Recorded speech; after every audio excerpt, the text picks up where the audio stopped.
you ever had one of those nights where you just couldn't seem to fall asleep? Well, that happens to everyone once in a while. People with insomnia have to deal with these symptoms night after night. Some people with insomnia have trouble falling asleep, whereas others wake up throughout the night and struggle to fall back asleep.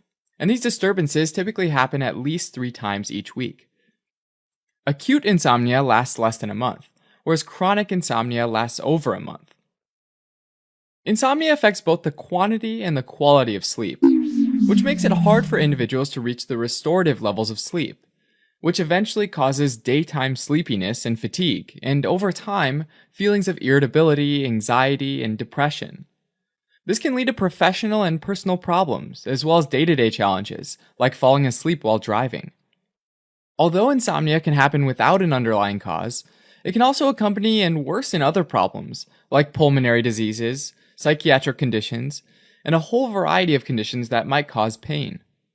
Insomnia is also a common side effect of stimulants, like caffeine, as well as depressants, like alcohol, which can both disrupt the regular sleep cycle. Finally, and probably most commonly, insomnia can be the result of daily stresses from work or relationships, as well as environmental factors, like having to work a night shift or having a newborn baby. Now, there are a number of biological factors associated with insomnia. Studies have shown that people with insomnia might have heightened levels of the stress hormone cortisol, which plays a role in the process of waking up every morning. People with insomnia are also more sensitive to the effects of cortisol, typically waking up at much lower levels of cortisol as compared to the general population. In addition, insomnia is also associated with reduced levels of estrogen and reduced levels of progesterone, which can happen during menopause.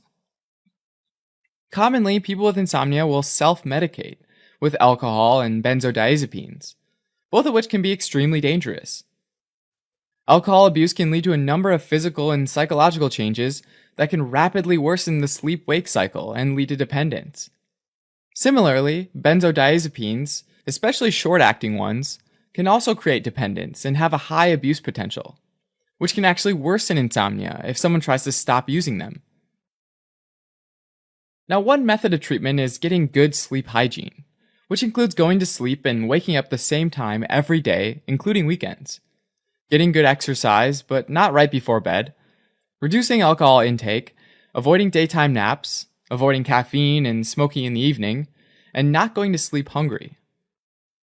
Another potential treatment is stimulus control, which includes using the bed only to sleep, rather than a place to watch TV or text or talk on the phone. It also helps to keep the environment calm by taking away bright lights, like a computer or a phone screen, and minimizing noise. Sometimes, though, these are unavoidable, in which case eye covers and earplugs can definitely help. It's also not helpful to try to force sleep to happen, which means that people that can't sleep after 20 minutes should simply leave the bed and then come back when they feel ready to sleep. These suggestions all help the person associate sleep, and only sleep, with the bedroom. Also for treatment, there's behavior therapy, which includes relaxation techniques as well as cognitive behavioral therapy, to help better manage problems and life stressors. While these techniques are being used, sometimes medications like melatonin agonists, non-benzodiazepine sedatives, and occasionally benzodiazepines might be prescribed to help with sleep. These medications can often have side effects though, so they're generally used for less than 2 months, usually in combination with the behavioral therapy techniques.